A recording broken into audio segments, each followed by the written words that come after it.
आहे त्याचं होण्याचं, HIV एड्स होण्याचं कारण काय आहे? पहिलं की लैंगिक संबंधातून हा आजार पसरतो। दुसरं कारण काय आहे की अशा लोकांची सुई आपल्याला लागली तरी देखील होऊ शकते, तिचा संबंधाचा विषय नाहीये।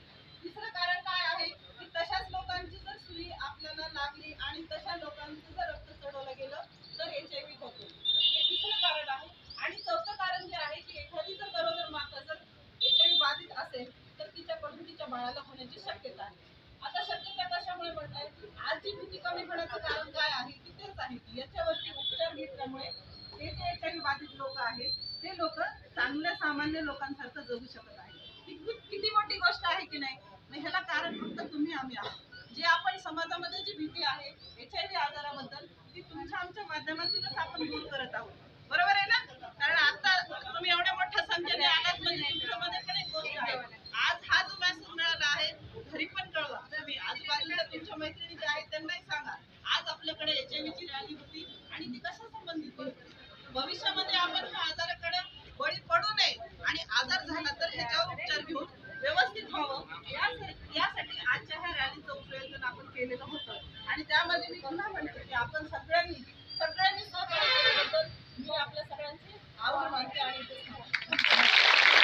विनंती करून आलो। आपण 2 मिनिटे येणार आहे, तुमच्याशी 5 मिनिटे बोलणार आहे।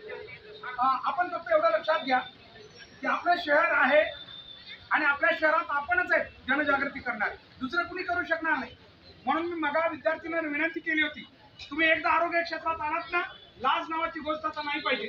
लोक आम्हाला काही बोलतील का, आम्ही घोषणा देताना हसतील का, सोडून द्या। या समाजाचा कधीच विचार करू नका,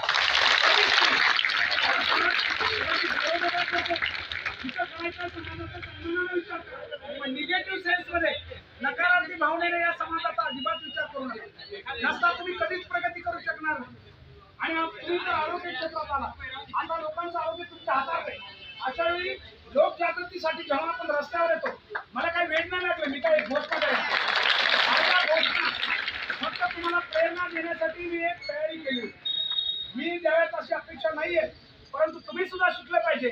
जर आपल्या सोबतचे सर घोषणा देत असतील तर आमचंही कर्तव्य आहे, यासाठी मी एक प्रातिनिधिक म्हणून घोषणा दिलेली आहे। पण तुम्ही खूप चांगल्या पद्धतीने त्याला रिस्पॉन्ड केलेला आहे आणि भविष्याची आमच्यापेक्षा जास्त तुम्ही अशा मॉबिलायझेशन मध्ये सहभाग घेऊन आपल्या कुठल्याही उपक्रमाला, कारण समाज म्हणजे केवळ पुस्तकी ज्ञान नाहीये, समाज म्हणजे खूप बाहेरची गोष्ट आहे। तुम्ही रस्त्यावर जे करताय तो समाज आहे, त्याची समाजाला गरज आहे। तुम्ही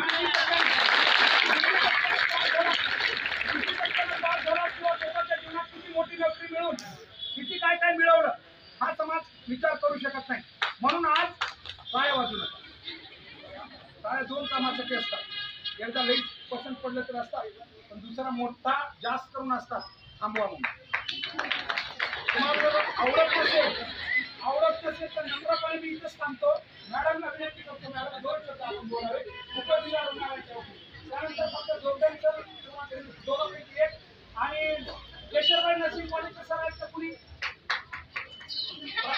मॅडम जे कोणी असतील ते बोलतील 2 शब्द आणि वसंत फार्मसी कॉलेजचे सर एवढेच फक्त प्रातिनिधिक बोलते आणि तहसीलदार साहेबांचं 2 मिनिटाचं मार्गदर्शन होईल, बाकी कुठलंही भाषण होणार नाही।